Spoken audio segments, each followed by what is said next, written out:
What's up, everybody? Adam Nitti here with you again. Welcome to The Players Are Loud, a new installment with the one and only Sonny Emory, one of my favorite drummers of all time, and I have the honor of calling him a longtime friend. We've worked together in so many different contexts. I used to live in Atlanta, and Sonny still lives in Atlanta. And man, Sonny, we've done a ton of stuff back in the day, just everything from jazz to funk, rock, whatever we could get our hands on. Yeah. Welcome to the show, man. It's so great to have you here. Oh, thanks, Adam. How you doing, buddy? Man, I'm hanging in there like everybody else. You know, Yep. we're making the most of this challenging season and just trying to rise to the challenge. But Sonny, you're the quintessential, I consider you like a magazine cover drummer, not only because you've been on magazine covers, but man, you know, names like Earth, Wind and Fire, Bruce Hornsby and the Range, Clapton, Bette Midler, man, what a resume, man. I mean, it's ridiculous. And through all this, one of my favorite things about you, man, and I just have always admired you for, you've retained your humility in everything, man. You've been around like the highest echelon of musicians, touring, recording, playing.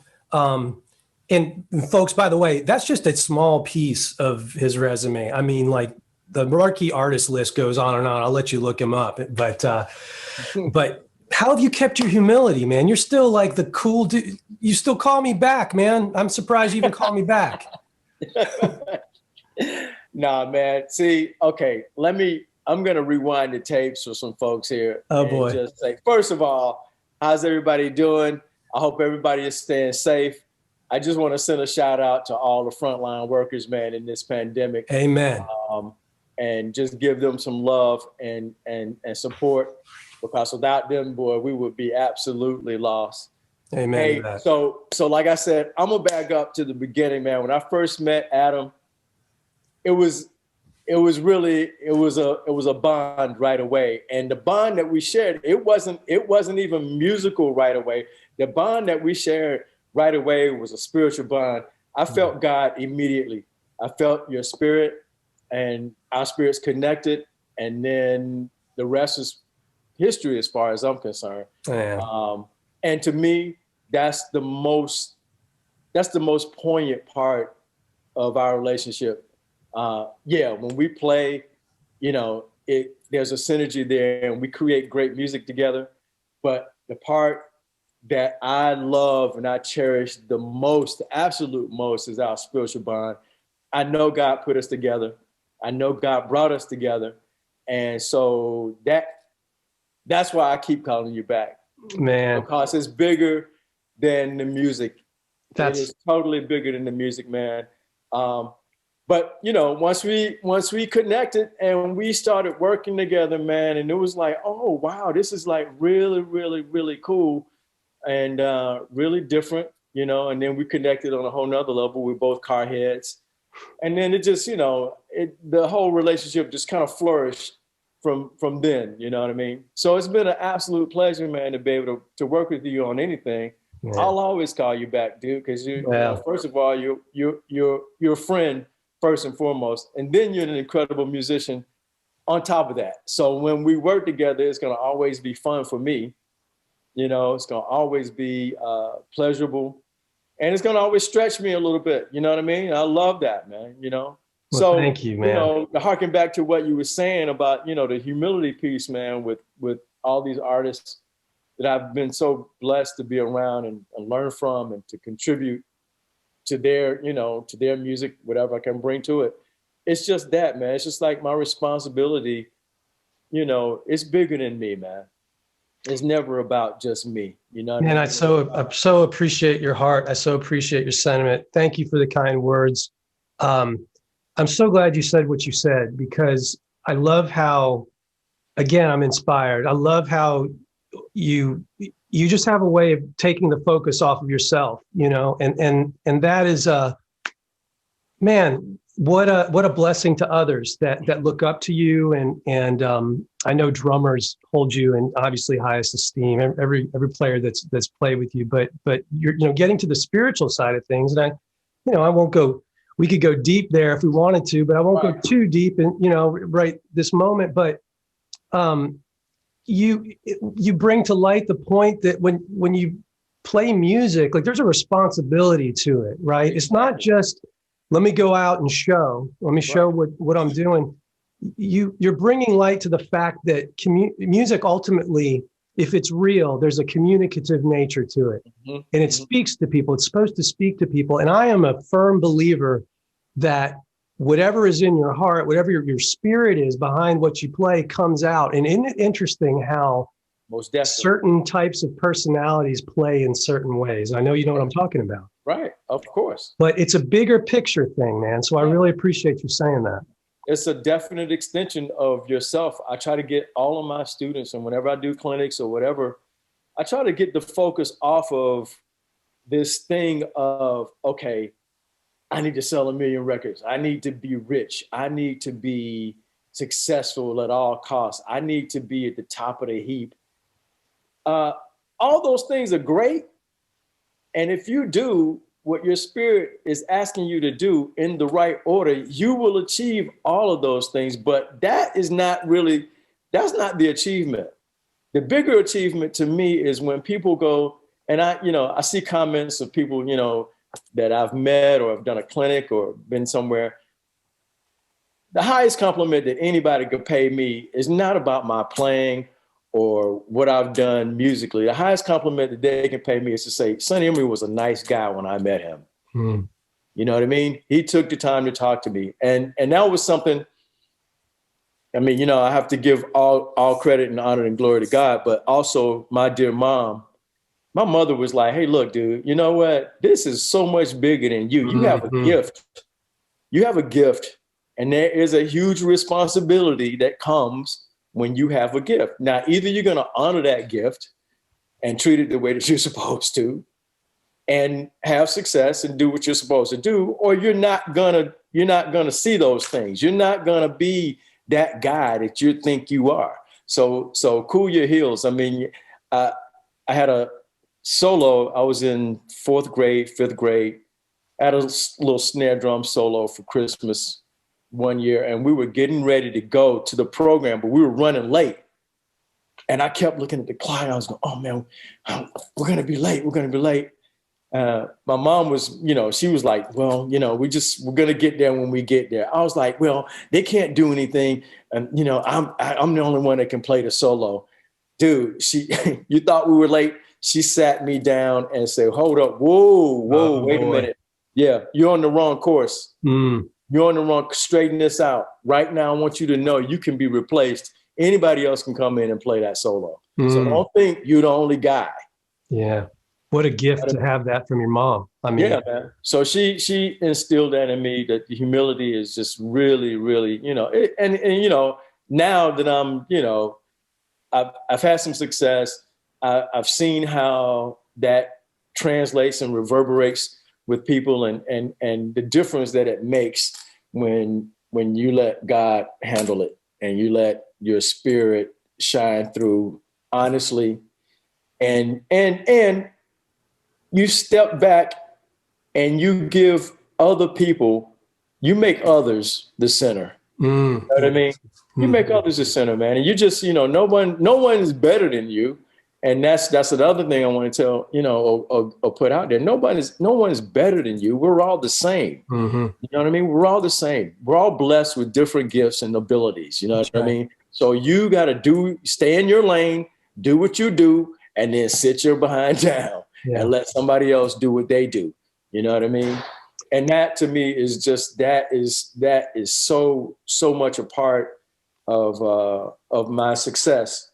Has been so much a part of my success. And I just, attribute my mom and dad, man, for keeping me on the right course with that. Wow. You know what I mean? That's so great. And such a heavy lesson, and something that is not cliche. It's not something you should take for granted. I mean, it really, we have to, as human beings, you know, we're kind of walking forward in this path called life. It's like we have to sometimes be redirected, right? Yeah. We get off the path, we got to be nudged back. You know, if we're blessed to have both our parents in the picture, and they instill solid morality and values and humility and things like that. You know, they can help nudge you along. Not everybody has that available. Yeah. Maybe it hits them, you know, they get their nudgings from somewhere else, you know. Right. Which is part of that responsibility that we have as successful musicians.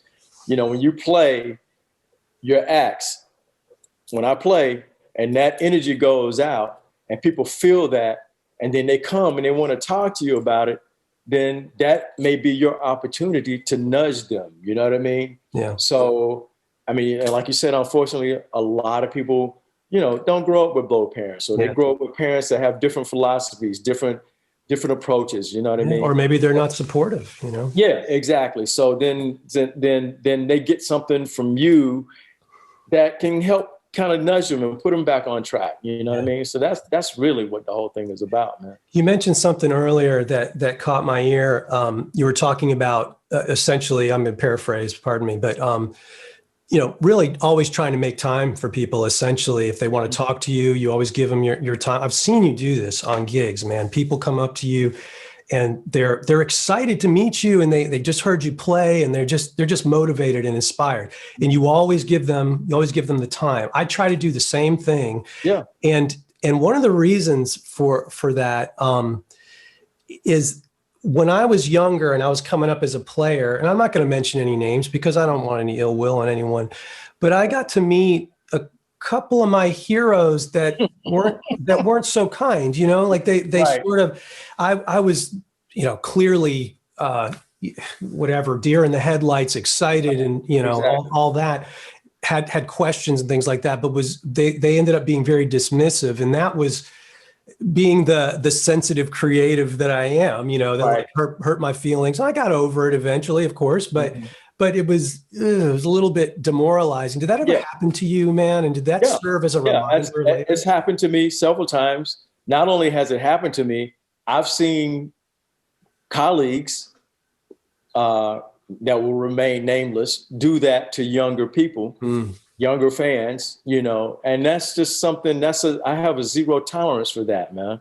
I don't care how great you are behind the instrument. I just have a zero tolerance for that. You know what I mean? It's like we're all human beings, man. Yeah. It's not going to hurt you. You might learn something if you open up. You know what I mean? That's so true. A lot from just talking to cats at clinics. You know, it's like, hey, man, this kid is on to something. Yeah. You know what I mean? So true, man. Yeah. You never know where somebody is at. You know, your negative or dismissive response could be the trigger that literally takes them off a musical path because they felt discouraged. You never know. And you got to guard your words, and you have to, man, it's about being a good human being, being a great spiritual example, being a great musical example. If there's anything that I've learned that's been landmark from the butt kicking that life has given me over the past several years, and that's an understatement and many times, but it is that I finally feel like I understand my identity it's not just embodied by music. It's not just embodied by teaching. If you can't be you in everything you do, I think you've missed the point. People get so caught up in, I'm a bass player and that's what I do. But you got to be your identity has to shine. That's right. Yeah, you miss life. My dad had to pull my coattail when I was at Georgia State. And I was really in it, man. I was like 24 hours music, you know what I mean? I mean, I was so deep in it. And my dad had to pull my coattail. He said, hey man, come here, sit down for a minute. I need to talk to you. He said, I'm really happy to see that you're immersing yourself so deeply in the music. We've always wanted you to do that. We always knew that you were going to do that. He said, but look, there's more to life than music. And it's just plain and simple. There's more to life than music. And then, you know, like as I grew, I started to learn even more so. Then when I got into Earth, Wind, and Fire, it all hit me like a ton of bricks because Maurice's whole thing was, hey, look, there's a balance to this entire thing. You know what I mean? We work hard, we play hard. You know what I mean? We work hard, we play hard. We you know, the spiritual aspect of your life needs to be in check. You know, you need to be up on your diet. You need to be up on how you're taking care of your body. There's a balance here that needs to be achieved in order for you to gain and to see ultimate success. You know what I mean? So that's, I mean, you know, I mean, Dad had already planted the seed that, okay, yeah, it's beyond music. This is about life. You know what I mean? But then when, you know, when I got with Maurice and started really kind of like living that part of it, you know what I mean? And Verdine and those cats, guys who embraced me and taught me and weren't dismissive. They were always open to questions. They were always available to me. They were always there. You know what I mean? That mentorship, that guidance. Yeah, I mean that is exactly what keeps you on. And like you said earlier, man, it's like if you dismiss a young kid, you don't know where somebody is. You could be sending that kid off to off themselves if they're not stable enough. They may be hinging. Their life may be hanging in the balance. You don't know. You may be the one to talk them off the ledge. Hey, man, no, you keep doing what you're doing. You keep practicing. You keep loving music, and you know what I mean. So you just never know, man. An encouraging word, man. It always, I think, has payoff. Always, even if it's subtle, it's there. You know, we need it. You know, we can't. My gosh, in this season more than ever, with so much discouragement and you know, challenges out there, people really need to know that they're loved. They need to know that people got their backs and that they can get encouragement. And it's right, exactly. You know, it's not always there. I mean, you gotta try to make and then the other side of the coin too is there's a constructive way to correct people. There's a I mean, if you see you know, well, not just a young kid, if you see anybody that's going about something, you know, the wrong way, harsh criticism is not going to help them. Okay. Loving guidance is what's going to help them to consider what you're saying, first of all, then try it, and then get the result. Yeah, that's so great. There's, it's funny you say that because people will send me their music they want to share, and you know, hey, love to get your thoughts on this, you know, and it's their original music, and I don't know. I'm in my headspace. It's like, well, who am I to say that this needs to be better? Or, you know, I can comment on the quality of the recording, or, you know, maybe that. But they will ask me for constructive criticism, and I kind of my reply, and I don't mean this to sound like it's in no way, shape, or form intended to be like coddling or PC, but I'll say, I tell you what, I won't give you constructive criticism, but I'll give you constructive feedback, because I just don't feel like I have the right to criticize your creative, you know, thing. It's if you want my opinion on everybody something, has an artistic vision. What makes your thing less or more than mine? And I don't know, you know, when I was a snotty teen, it was like, you know, I admit it, you know, like me and the crew I was hanging with, you know, we listened to more sophisticated music, and, you know, we were ragging on and making fun of some of the mainstream pop, even though we secretly liked it. Would never admit it. You know, we were dogging on that stuff. And, it's interesting because with now more years behind me and with more musical maturity behind me, the stuff I thought was simple or too easy to waste my time, I'm like, it's Yeah, blowing my mind. right. Exactly. I mean, you listen to record. My wife and I have a big vinyl collection. We're vinyl heads. We love it. It's one of our little hobbies we do together is listen to records. Right. And we went, when we started buying vinyl, we went and we got all the nostalgic stuff we could get our hands on. And I mean, it's amazing how some of what seemed like the most watered down things back in the day, it's like now speaks to me Right. in a way that I'm hearing things I never heard before. It's just like, and the bass playing too, even it's like, Yeah, exactly. I'm knocked out by how insane some of these players were, but they weren't celebrated because it was the singer Yeah, or the exactly. vocalist that was, you know what I mean? It's Right. just, it's amazing. But you know what? Here's the thing. Everybody's artistic expression is not supposed to be the same. Right. You know what I mean? So like you said, what gives me the right to say, okay, that's not legitimate, or that's not good enough, or that's not, you decide what type of musician you want to be, you work on that, and you walk down that street. Mm-hmm. You know what I mean? The next guy does the same thing. If we can come together and make some music, or come together and make something that is bigger than us, because to me, whenever you collaborate with somebody else, automatically it's bigger than you. Yeah. You know what I mean? It just because it's just it's the melting pot of talents, whatever it is. Yeah. It's a melting pot of talent. So we have no right to say, okay, now, I mean, not to say you can't have your favorites. I'm just like you. It's certain music that turns me on more than others. Mm-hmm. But that's what I like. Right. You know what I mean? Right. That's what I like. That's not necessarily what somebody else likes. You know what I mean? And and you know this as well as I know this. We've studied music. We've gone deep, deep, deep, deep, deep. So we understand music on a different level than somebody who hadn't studied music. You know what I mean? But that doesn't mean that what that guy likes is illegitimate. It just means it's different than what we listen to. That's so true. You know what I mean? True. So yeah. That's great, man. Point, man.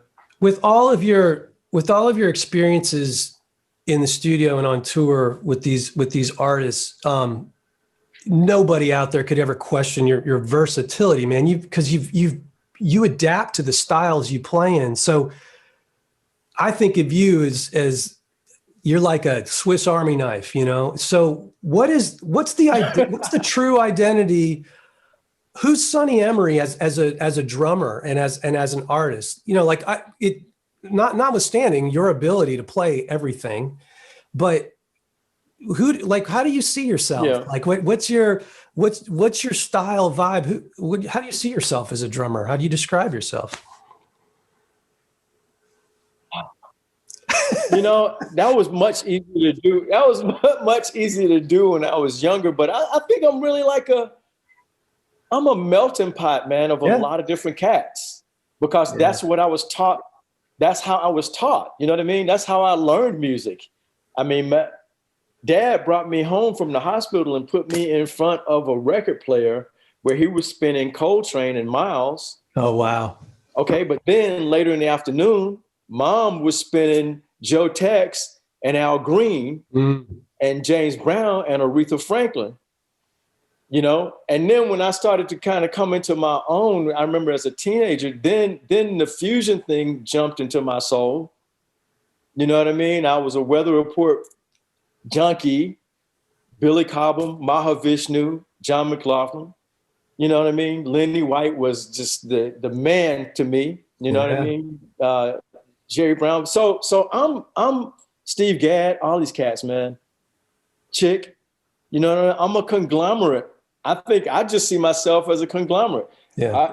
I figure the more hats I can successfully put on. Yeah, that's the key word right there. Yeah, exactly. Mm-hmm. The more hats that I can successfully put on, the better chance I have of, first of all, having a career that lasts beyond just, okay, well, he played with Cameo. Mm-hmm. He did this and that's, it's a wrap. You know what I mean? So, my dad really kind of instilled that in me. He made me broaden the horizon of what I was looking at. You know what I mean? That's why when I hear cats I know you hear the same thing too. When I hear guys go, I'm a jazz drummer, man. I ain't gonna mess with that. I ain't mess with that pop stuff, blah, blah, blah. All right. I'm like, okay, cool. That's cool with me. You don't have to do that. I love straight ahead. I grew up on it. You know what I mean? I can do that, but I'm gonna put myself in a position to where if and when, and it has happened, I get that call to do that big pop gig, I can do it successfully. Yeah. You know what I mean? So I mean, I see myself as just like as that chameleon cat, man. I just try to really, and now I've kind of like fine-tuned kind of how I think about it. You know, I like when you send me stuff, I go, okay, what is Adam feeling right now? What is he feeling? You know what I mean? Where is he going with this?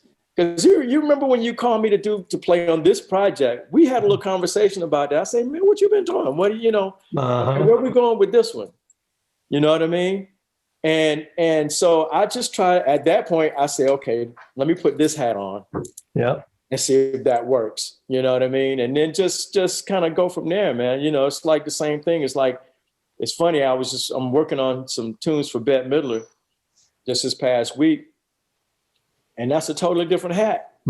Okay, let me, I know I've been working with her for 20 plus years now. I know what she likes. I know what she doesn't like. You know what I mean? So let me just try to make sure I stay within this box. You know what I mean? That will check all of the boxes that she needs for me to check at this particular time. Yeah. You know what I mean? I can, and as soon as I hit stop, I can go and do whatever I want to do. Right. You know what I mean? So it just having a discipline of knowing when to do what is a big part of it too, man. So I see myself as just, I just I'm just like that chameleon cat, man. You know what I mean? Well, the long-standing career, you've obviously enjoyed working with her, is a testament to her trust in you, knowing what she's going to get, knowing she doesn't have to worry about reinventing the wheel with you. And that's a big deal. Yeah.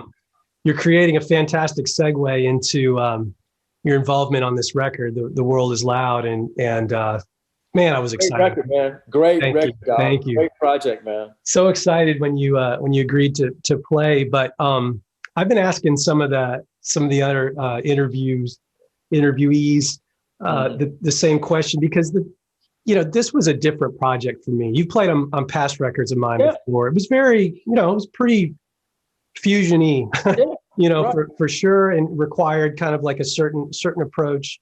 Right. I remember you being kind of surprised when you got the first tune. And for those listening, Sonny played on both Broken Dreams, which was the first one I sent you, and then another tune called The Locust. But can you talk a little bit about how that stuff hit you at first? Because I mean, it was a departure from what I'd done with you in the past. I mean, that's just as simple as I can put it. I mean, because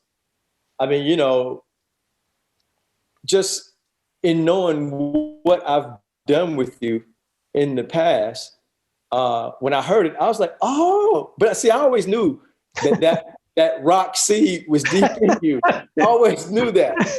And then when I heard it, I was like, ooh wee, he's gonna let me go on this. I was like, yeah. Because when I first heard Broken Dreams, man, I love both of the tunes. And what I told you when you sent me the next one, man, I was like, man, this is a beautiful composition, man. Yeah, you blessed me with your comments for sure. I appreciate it. Such a great time playing them, man. You know what I mean?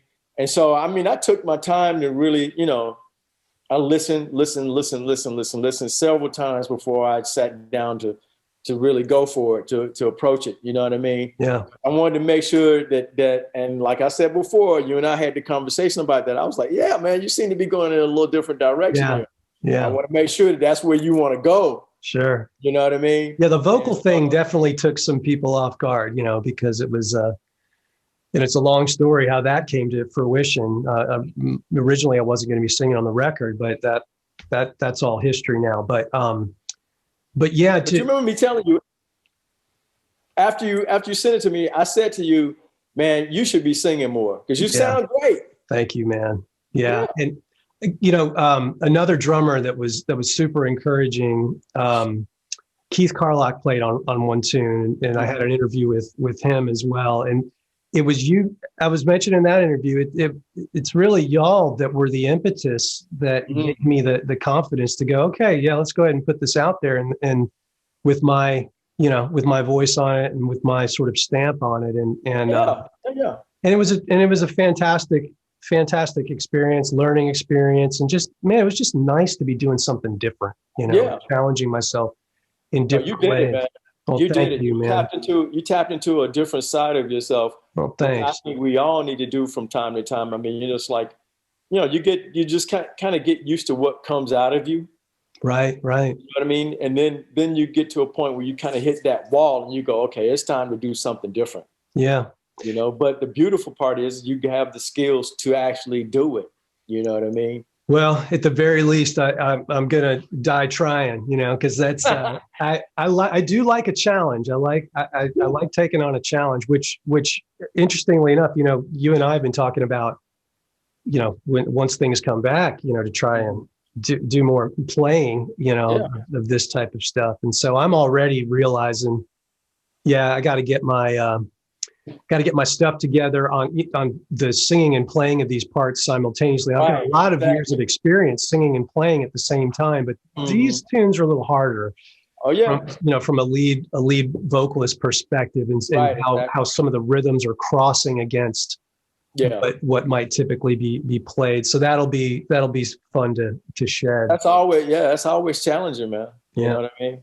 I'm looking forward to playing some of this stuff live with you because absolutely. Commerciality of these songs are great. Speaking of the tracks that you did, something that I wanted to talk a little bit about is one thing that you did that was a little different from the majority of the other drummers was what you gave me in terms of tracks was kind of already sort of pre-mixed and put together, right? Because you've got your thing set up at home, and some players will just send me the raw of the raw. Yeah. It was a pleasure working with your tracks because when I got them, it was like I got to kind of hear what you're hearing, what you want to hear, right? And then putting the hat on as a mixing engineer, just making it all work. But can you talk to us a little bit about the recording process? As everyone knows, I'm super always fascinated and nerdy. Like, I want to know. You're a sonic snob like I am. So I like when music sounds great, first of all, regardless of the genre of it. Yeah. I mean? It just translates differently and you're able to like absorb it better to me, So when I was putting together the studio here at the house, my first priority was, okay, I want to get to a Sonny Emory signature sound. I think I've done that via the playing, but I've also done that in how I've kind of put together the studio with the mic selection, the drums that I'm using, and the software and everything. So when I started to get the drum sound, what I wanted to do is I wanted to get the drums sounding how I like for them to sound without going too far, so that whoever I give the tracks to can still do their thing. But the underlying current of it is, okay, I know that's Sonny Emory. I know that sound. Yeah. I know that snare drum. You know what I mean? So it's just been a trial and error thing. You know that with the studio, mic placement. Yeah. And that's the thing is I hear you from the first measure. It's like, that's Sonny playing. That's his sound. Yeah. I've got this might be a weird question, and I'm not a drummer, but the sound that you're going for, is it more in your head like the perspective from where you're sitting at the kit, or are you thinking more from the perspective of somebody in front of the kit hearing it? Does that make sense? I'm thinking from the perspective of final mix, somebody hearing it. Gotcha. You know what I mean? I'm as long as I can hear what I'm doing when I'm tracking, I'm good. You know what I mean? I know that your vision is probably going to be a little bit different than mine because you want the song. I don't know what your vision for the song is, but at the end of the day, if I cut the drums a certain way, I know unless you just completely destroy them in the mix, they're going to project a certain way. Yeah. You know what I mean? So that's what I'm thinking about final mix, like, you know, end product. I want to make sure I give Adam a clean signal. I want him to have a powerful signal, and I want that the sound of the toms to be what I want them to be. You know what I mean? Tone wise. Tone wise. I mean, it's just like you on your bass. You want your bass to be a certain way, to be perceived a certain way when you're sitting out in the audience. You know what I mean? Yeah. And so I'm playing it. And then, I mean, you know, that's a good question, because that triggers in me the thought of something I don't do consciously think about it. It's like how I play the drums when I'm tracking, you know, how I want them to be translated. You know what I mean? So and how I want them to feel when they come across. Yeah. It's a fine line though, because you know, when you work with some of the best engineers in the business, you know, they know how to sweeten your sound without erasing your personality. Yeah. That's a great point. You know, in bass world, there's kind of an interesting phenomenon in that, you know, the bass sound that might sound the most amazing just by itself, if you're just playing the bass by itself, is not necessarily going to be a sound that's going to work in the context of a mix. Are drums like that too? They can be. Yeah. They can be. But because they, I mean, you know, every instrument affects the sonic field. You know what I mean? It's like, but what I try to do is I try to make sure that, first of all, every instrument is in its range, sonic range, so that I'm getting the most out of what the kick drum sound is supposed to be. I'm getting the most out of what the snare drum is supposed to be. You know what I mean? So that every drum has its place in the sonic spectrum. You know what I mean? Now, when we put that with your bass, you know what I mean? That's why I leave enough room, or, you know, so if you want to, because your bass has a little more low end on it, you may want to roll a little low end off of the kick to make that marriage, what we call it, or vice versa, you know? Yeah, exactly. And it happens, I mean, you know, it's just a matter of, it's a fine line there. And you have to try to make sure that, because you know what, when you sent me the tracks, I started to break down the kit that I keep set up in the studio, put up a larger kit. Tell us more about the kit. What'd you use, man? I'm curious. I used the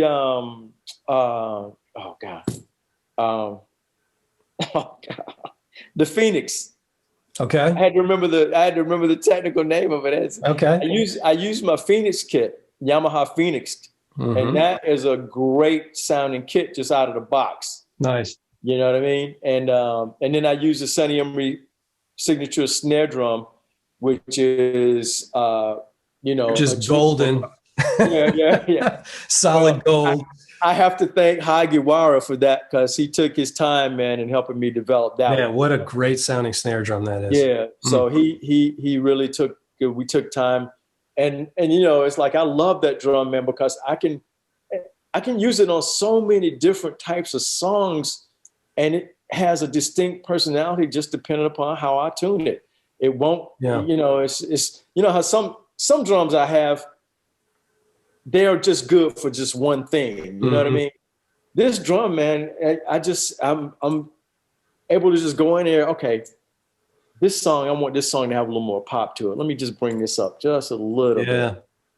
But it gives you the pop, but it's still got the meat. You know? Yeah, that's what I heard from an engineering perspective. There's a body to it, that for lack of a better term, that's the best thing I can think of. It has body. There's more than enough crack if you need it, you know, but there's definitely a body. How deep a drum is that, by the way? It's a 5.5 by 14. Very so cool. 14. Yeah, it's a standard size snare. But the formulation of the shell on this thing, man, it's I mean, what Hagi did with his drum was he worked his magic on this one. because I went through like maybe like 4 or 5 different prototypes. He Wow. was just sending them, try this, and then I mean, if he didn't like it, it was out. It didn't it didn't matter what I said. It had to it before he sent it to me. He had to approve of it. He sent it to me, and then he's so gracious like this. I would go, Bahagi, I'm not feeling this one, not quite yet. I don't think we're quite dialed in. Okay, no problem. You go back and make some more tweaks, and I just tell him more and more and more of what I'm looking to get from the drum. And I just stretched the envelope, man. And then we finally hit it. And it was like, that's the one.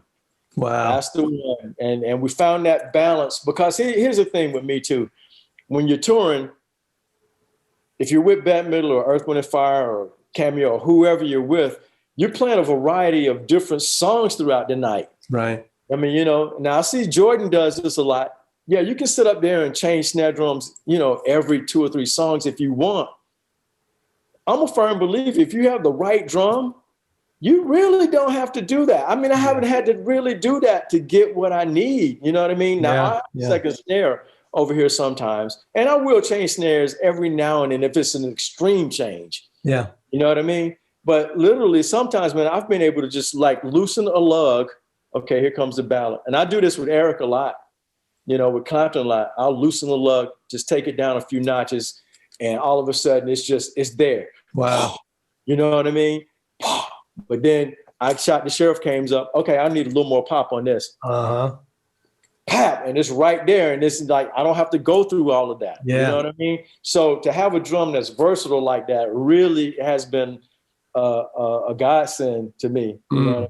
So both of us have been very blessed to be able to have these signature instruments with these companies. Yamaha for you, obviously, Ibanez for me. And when I remember the process of putting together specs for these instruments, it almost intimidated me, to be honest with you, because I was like this kid in the candy store. They literally gave me a blank spec sheet, to outline what was going on.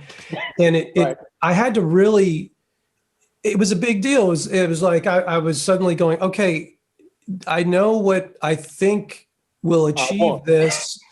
I think I know what I want, but it's like the sky's the limit, and you start questioning, oh, well, I love this radius of the neck, but at the same time, I want it to be, asymmetrical. And at some point it's like, for me, it became a battle between,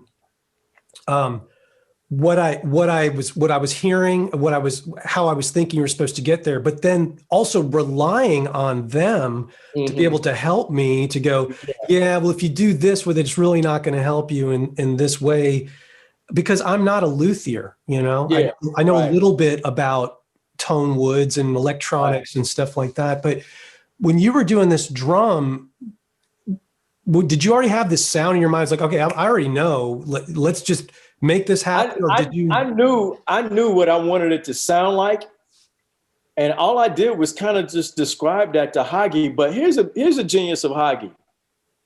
Hagi had followed my career to the point where he knew Sonny plays a lot of different kinds of music. He needs a drum that he can take into any circumstance. And he already kind of was dialing in on what I wanted before he even talked to me about it, really. If that makes any sense. You know what I mean? It's sure. And so it was really helpful that I was able to just emote, like get the drum, hit it, and I just go, Hagi, okay, I like it, but it's just not sensitive enough down low. It sounds great when I'm smacking it, but it's not sensitive enough down low. He's like, yeah, we got to, because, I play with a wide dynamic range sometimes. Yeah. You know what I mean? So it's like, okay, I wanted to be pristine down low, but I wanted to be that monster when I'm really digging into it too. So, I mean, having him be so familiar with my playing style. Yeah. Wow, the that's environment amazing. that I was playing in most of the time, you know what I mean? It's like he already had a read on you before you started talking specs. He kind of knew. So I didn't have to talk. I didn't have to talk specs. I didn't have to know specs. Yeah. All I had to do was emote to him emotion wise. What I'm feeling, what I'm looking for. Yeah. Look, I'm gonna tell you a short story. I went to Paris with Hagi, I think in '94, spring of '94, to play the Paris music show. And huge show, just like the NAMM show, you know. And the days leading up to the show were prior to Easter. So it was a holiday. Nothing going on in Paris. Nobody doing anything. Just everything, pretty much everything was closed down except for restaurants and stuff. Hagi walked me around Paris until I was blue in the face. But the whole time, he's taking pictures, taking pictures, taking pictures, taking pictures, taking pictures, taking pictures. And so I finally got up the nerve. I was like, Hagi, why are you taking so many pictures? He didn't tell me then. He didn't tell me at all. We got back home. I played the show, did everything. I got ready to order my next drum kit. And he said, I'm going to send you, you tell me which kit you want, blah, blah, blah. I said, okay, I think I'm going to go with the Beechwood. He said, okay, great. Then he sent me this picture of a tree that we had seen together in Paris, okay, of this canary yellow. He sent me the picture of the tree. This is the color of your drum set. And that's where he was getting those colors, those tones, those hues from nature, dude. So cool. Put that together. I was like, okay. So, for me, all I had to do was like really just like emote with him what I wanted, and then he just dialed it in. He just dialed it in. Amazing. Got to that product, And my only regret with that drum is that, for the research and the time that Hagi put into that drum, it just wasn't accessible for the average kid. You know what I mean? I wanted the average kid to be able to have that drum, but it was just too expensive. It was $800. Yeah. Yeah. It was $800, but I understand why it was $800. Sure. Yeah. So that's the compromise that often occurs when my first bass came out. My first 6-string came out with Ibanez. In the tradition of their sales models, they released like the super expensive hand-built one first, and then followed it up with a less expensive model that was supposed to be kind of broken down in features. Student model. Yeah, but they did the coolest thing because we talked a lot about accessibility and pricing and stuff like that. And granted, even like the lower line models are they're still a sizable amount of money. But we were able to, we literally copied the specs of the expensive one. There were some minor differences, just to be honest, but in terms of the electronics and the woods and all the hardware and all that stuff, the instruments ended up sounding identical, to my ears, darn close. And so much so that we were able to essentially like discontinue or phase out rather the more expensive one to make room for the 5-string bass later. Right. But the reason I'm bringing that up is that lots of times because of the nature of marketing and the things, it's like for a signature artist like yourself, like if you put something out there, you want it to reflect you want it to have your sound, that quality, and people sometimes I have to explain to folks how there's real expenses associated with these things, and as much as you wish we don't have control over what the pricing ends up being, but exactly. As much as you wish it could be super accessible, depending on what it is the instrument is, that's not always possible. But, right, exactly. So, but I mean, that's the thing of, like my dad used to tell me all the time, it's like, your equipment is important because you want a pro sound, but the reality of it is, like you said, financially, a lot of people can't afford a pro sound. Yeah. You know what I mean? So, I mean, and And I tell all my students, just, rock with what you got, man. Mm-hmm. Develop you. You'll get to that primo gear. You develop that talent, you know what I mean? And that talent that gets you to the primo gear. Yeah, that's so great. Yeah. So let's transition to what's really important, and that is cars. Yeah, most definitely. Yeah. Oh man. So one of the things that my brother Sonny and I have in common, we both have a love for automobiles. I'm a little more of a curator of the vintage. Sonny's a little more of a curator of the new.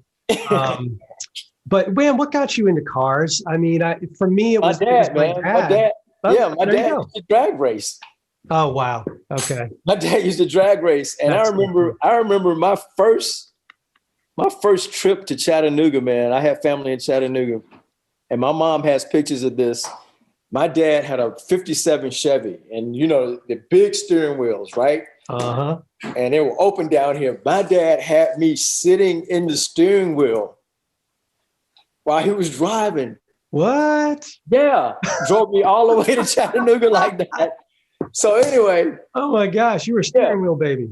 Yeah, right, exactly. Wow. So my dad is the blame for my love of cars. I mean, and as I grew up, I mean, he had some great ones, Camaros, and some really nice cars. So awesome. I just kind of got off into them, man. And man, the rest is history. I'm gonna have to find something. I'm gonna buy me something one day that you can rebuild for me. Okay, all right. You're one of the few people I do that for. I know it's a process, dude. It's a process. No, man, I love them. It's just like, I love going to the track, and that's something we're going to have to do together. Oh man, I know. I want to do that with you, Yeah, that would be a wonderful thing. And I tell people when we get into deep conversations about cars and music, this is true. It's like there's really only two places that my racing mind, like racing thoughts mind, is able to really relax and focus. And one is on stage, and the second thing is driving on the racetrack. Right, exactly. And it's there's when I was more active in racing and competing, that was a whole nother level of that fine art meets awareness type thing.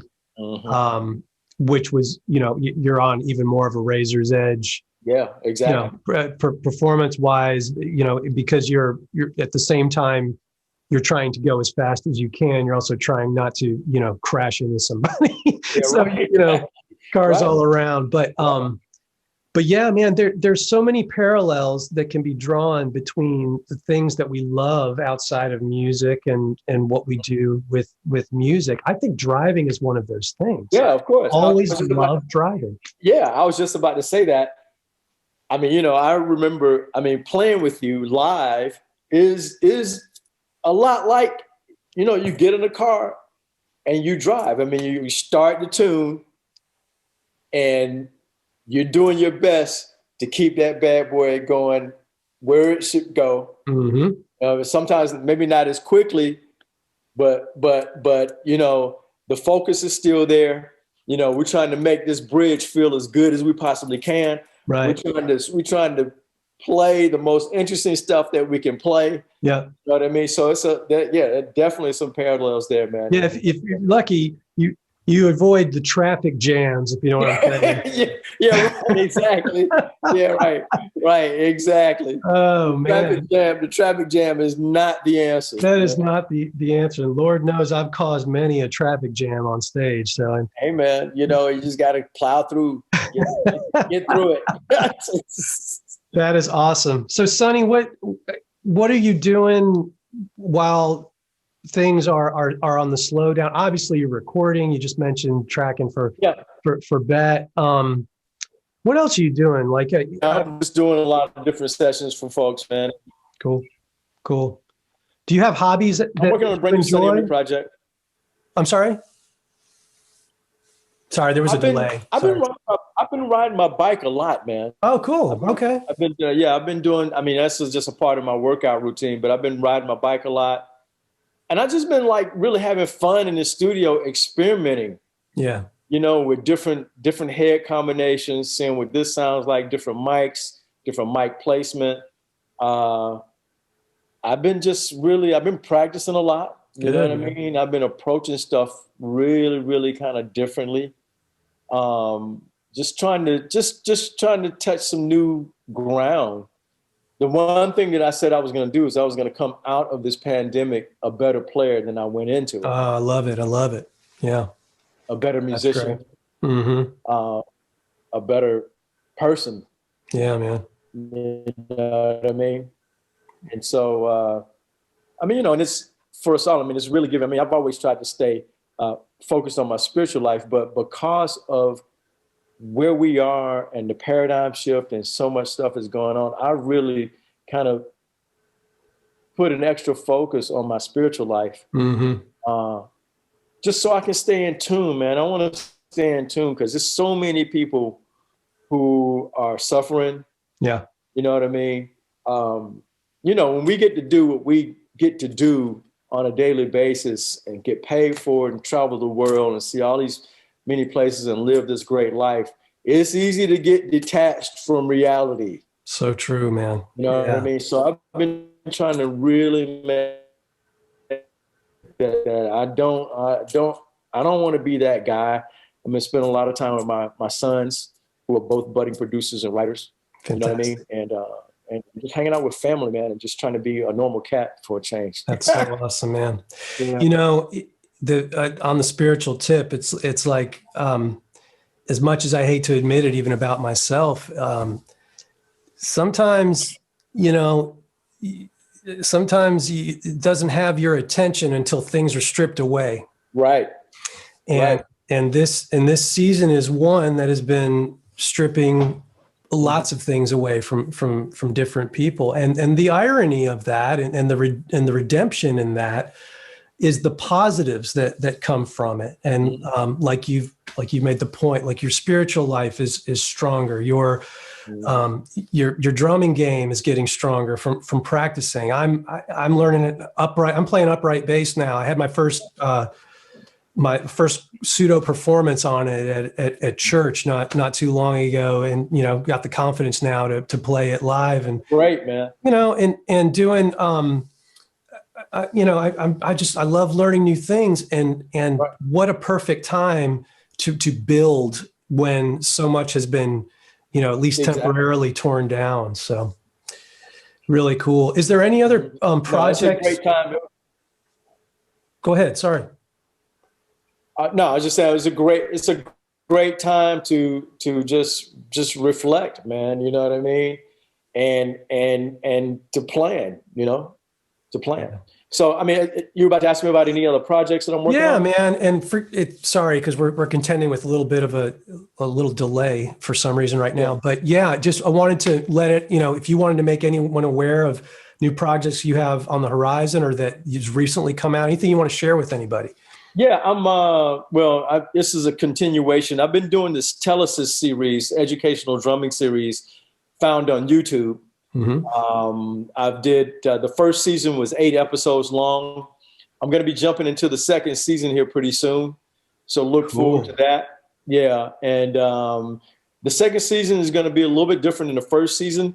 Second season, I'm going to jump into interviewing, some really great cats, some artists that I've worked with. Awesome.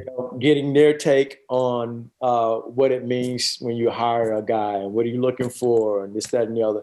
So I'm going to begin filming the second season for that actually next week. Nice. So look forward to that. And the Telesis series is kind of like where I am right now. Fantastic. And, yeah. We'll put a link to that on this video.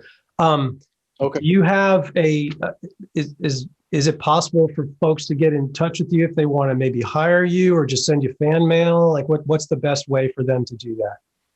Yeah, go out to sonnyemorymusic.com. Okay. And there's a place where you can drop an email to me. Cool. And shoot me an email there. I'm for hire, you know what I mean? Doing sessions for folks. So if you got some music, need some drums for, just shoot me an email and we'll work it out. You hear that, everybody? You better put your pennies together and Get this man on your project. Yeah. Cool, baby. Cool. Sonny, man, gosh, bless you for doing this. So much fun always hanging with you, man. And can't wait to see you again in person. And yeah, man, just keep on doing what you're doing and inspiring folks, and really appreciate what you've contributed to this project, man. You helped take it to a whole nother level. So thank you so much for that. Oh, thank you, buddy. My pleasure, man. Good luck with the project, man. And I'm looking forward to great news, and that Grammy's coming, brother. Oh man. All right. Maybe the Grammy's coming. I feel it. Okay. You got to give me some referrals for that. All right, my friend. Man, love you, buddy. Love you. Have a great day. Thank you again, man, so much. Stay safe, buddy. All right. Take care. All right. Bye-bye.